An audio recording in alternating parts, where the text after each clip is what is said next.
the podcast where we explore how leadership, technology, and human potential intersect in a rapidly changing world.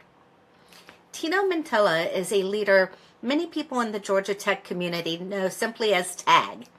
But long before he became synonymous with the Technology Association of Georgia, Tino's journey moved through sports, recreation, the YMCA, nonprofit leadership, and eventually into helping transform Georgia into one of the country's leading technology hubs. In this episode, I got to learn a little bit more about the man behind TAG as we talked about leadership without authority, building communities around emerging industries, and the evolution of technology communication, and what it takes to grow an organization from survival mode into a statewide movement. Tino also reflects on how Georgia shifted from being known for peaches and peanuts to becoming a recognized force in Fintech, health IT, cybersecurity, and innovation. I can attest that the growth of the Georgia technology industry was not about technology. It was about people, relationships, and the power of creating an ecosystem where ideas and industries grow together. Question. I mean, I think people know me. A lot of people know me through TAG. In fact, a lot of times I go to a restaurant still today and somebody will see me and they don't necessarily know my name, but they'll say, TAG, like you're the person.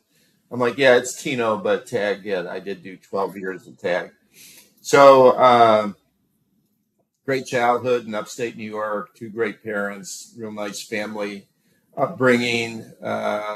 They cared about people. I never heard them say anything bad about anyone.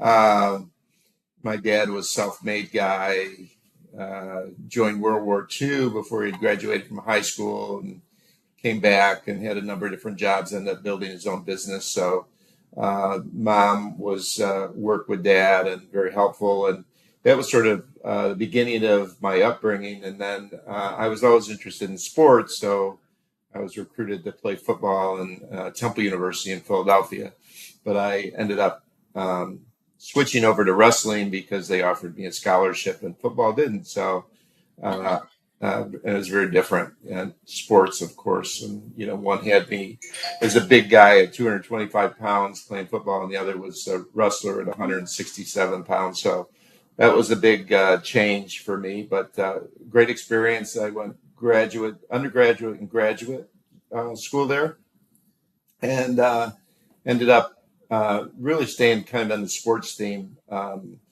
Master's in physical education administration, and my first job was recreation bureau chief for the city of Harrisburg, Pennsylvania, and so it gave me the opportunity to sort of build the services that they provided. Think field houses, parks, playgrounds, programs, events, all that sort of thing.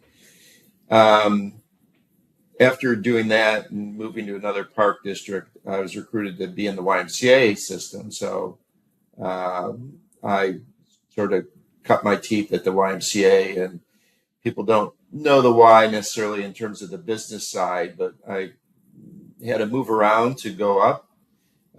Became eventually the head of the YMCA in Chicago, which was the largest in North America, largest in the world, I guess, that in the New York Y. So we had 4,500 employees, $100 million. We built it to a $100 million operation, raised over $100 million to build new Ys and provide services. And it was a very different Y, too, very social service oriented. So we had 1,000 kids in foster care, and we had infant mortality prevention. We had senior care. We were the largest provider of single occupancy housing in the state. So I did that for 10 years, and it was a great experience. But I wanted to do something else and was recruited to be the national CEO of the Arthritis Foundation, which is headquartered in Atlanta. So that's what brought me here. That was a different kind of job. It was more of a federated model, which wasn't what I really wanted to do. It was very political oriented because there were 55 chapters around the country, and they all had their own, speaking of leadership, I know, talk about that. So there's a difference when you don't have you have the accountability without the authority.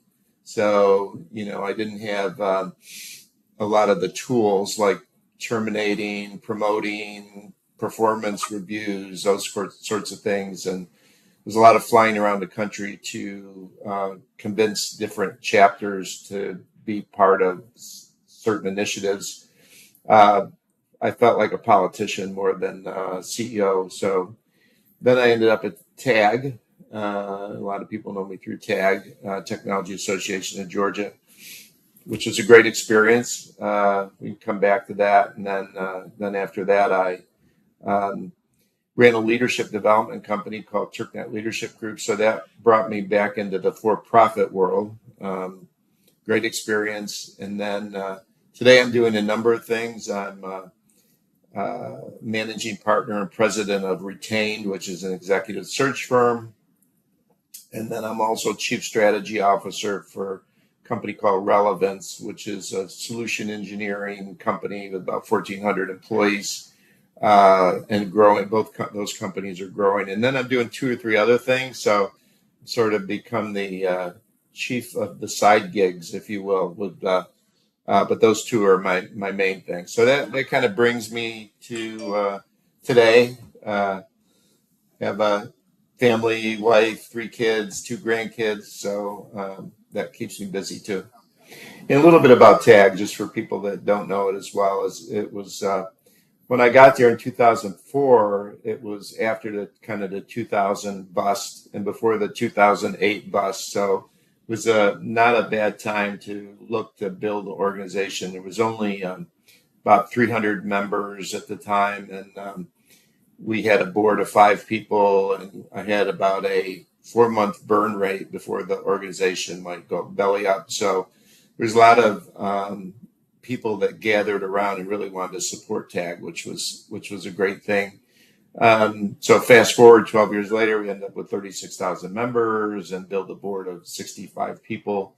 And it really became central to the technology drive in Georgia. You've probably heard me say, but I used to say that when I first got there, people weren't talking about technology in the state of Georgia. They were talking about peaches, pecans, pine tree, poultry, and peanuts. And they weren't talking about payments or, how social media, as you mentioned, was impacting the world of technology. So to be able to kind of be part of that whole movement to make Georgia a leading state for technology. We helped start Venture Atlanta, started Tag Education Collaborative, started the National Technology Security Coalition, a number of other things. And Georgia really began to come on the map in terms of leadership. So from a standpoint of the technologies, I think, and it was a little bit, sure, because you were part of that society. If people don't know, but yeah, 2005, and we built it up to 36 different special interest groups, and they were reflective of what we saw was happening in the industry. Certainly, social media, and then the big industries like health, IT, fintech. Women in Technology was one of the early founders of the organization, along with Southeastern Software Association and Business and Technology Alliance. And all those groups played a particular role. Over time, those groups have shifted as should be. I think they're down, they maybe have 20 groups now or so, but they still try to move forward in terms of, what's that new industry. So nobody was talking about AI at the time, even though AI was around in one way, shape, or form. And marketing and communication and social media was a lot of it was around the website, and then how we could build things like we were able to get into Delta Sky magazine. There was a whole piece in the Delta Sky for a while. I don't think they do the magazine anymore, or I haven't seen it, but it used to be on every plane or every seat. And so it was all about Georgia's technology industry and what was happening there, and the leading companies and companies that were moving to town, like NCR and others that had moved from somewhere else and put their stake in the ground in Georgia. So a lot of that, social media now it's just done differently. I think people can do it quicker, faster with AI, and I mean you're an expert in that area, but the communication is still important. It's getting to people, and it's probably a lot more specialized now, right? In terms of, the information that a particular person's going to get is going to be more geared to what they're looking for versus more generic. But over that time when I was there, we really pushed out how we could position Georgia as a leading technology state. So anything we could do, we created these state of the industry reports for different industries, and that was really popular because it showed the companies, how many, number of employees, what the business was, and the state of Georgia, economic development. Others really appreciated that we were doing that, and we worked with some folks out of University of Georgia. Some of it was more independent, but I'll stop there. But I think that's the big shift is some things remain the same. We're still trying to get the word out in terms of what we do and communicate, just a lot more specialized now, a lot faster. But at the time, we could use all the tools in social media that were available to move Georgia up from maybe the top 20 to the top 6 or 7 best technology states. Things like the credit for entertainment, things like that were brought about here that ended up really building Georgia's tech industry. One of the things I appreciated most about this conversation with Tino is the reminder that transformation rarely happens overnight. Whether he was leading community programs, managing large nonprofit organizations, or helping grow Georgia's technology ecosystem, the common thread was bringing people together around a shared vision. There's also an important lesson here for leaders navigating today's AI-driven changes. Technology alone doesn't create momentum. Communities do. Leadership does. Communication does. And often, the biggest shifts begin with the people willing to see potential before everyone else does. If you enjoyed this episode, make sure to subscribe to Navigate Change, Amplify Potential. And if this conversation sparked an idea for you about leadership, innovation, or the future of work, share it with someone who's trying to build something meaningful in today's changing times.